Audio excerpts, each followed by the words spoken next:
আরো একটা বড় খবরের দিকে নজর রাখতে হচ্ছে। এই আবহেও অ্যাপোলো হাসপাতালে মহিলা চিকিৎসককে হুমকির অভিযোগ।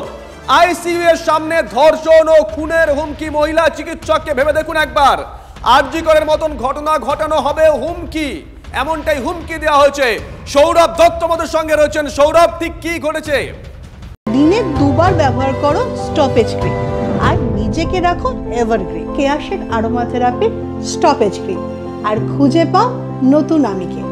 দেখো, ওয়েস্ট বেঙ্গল ডক্টরস ফোরামের তরফে দাবি করা হচ্ছে যে অ্যাপোলো হাসপাতালে ইস্টার্ন মেট্রোপলিটন বাইপাস সংলগ্ন দত্তবাদ সংলগ্ন বেসরকারি হাসপাতালে এক মহিলা চিকিৎসককে ধর্ষণের হুমকি দেওয়া হয়েছে এবং সেই অভিযুক্তকে এখনো পর্যন্ত পুলিশ গ্রেফতার করেনি।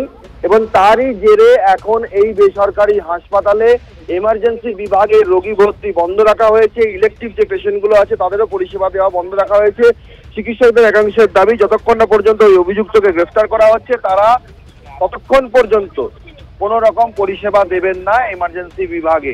শুভজিৎ, এই মুহূর্তে অভিযুক্তকে গ্রেফতার না করা পর্যন্ত নতুন রোগী ভর্তি বন্ধ রয়েছে, এমনটাই জানানো হয়েছে। অ্যাপোলোতে এই মুহূর্তে নতুন করে রোগী ভর্তি বন্ধ রয়েছে।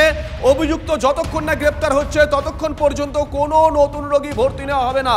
বড় খবর লিমা। নিঃসন্দেহে দেখো শুভজিৎ, সরকারি হাসপাতালগুলোতে এই মুহূর্তে দাঁড়িয়ে চিকিৎসা পরিষেবা কিন্তু স্বাভাবিক করার জন্য যারা সিনিয়ররা রয়েছেন তারা আপ্রাণ চেষ্টা করে চলেছেন, কিন্তু নার্সিং হোম, অ্যাপোলোর মতো একটা বেসরকারি নার্সিং হোম, সেখানে এই মুহূর্তে দাঁড়িয়ে যদি রোগী ভর্তি বন্ধ থাকে, বুঝতে পারছো হাওড়ার এই মুহূর্তে কি অবস্থা হতে পারে শুভজিৎ?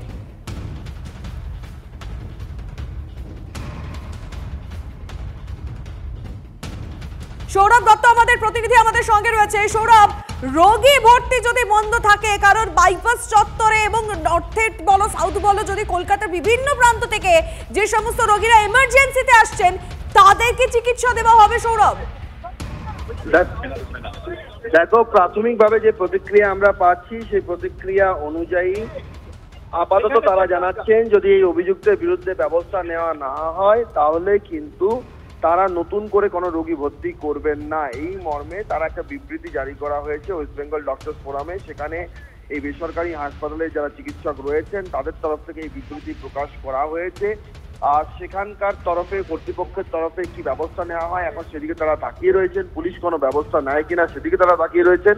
তারা বলছেন যে আরজি করে তিলোত্তমা কাণ্ডের পরও যেভাবে একজন সহকর্মীকে এভাবে হুমকি দেওয়া হয়েছে তাতে তারা মোটেই বিষয়টিকে হালকাভাবে নিতে রাজি নন। এই বিষয়টি তাদের তরফে জানানো হচ্ছে। ধন্যবাদ সৌরভ।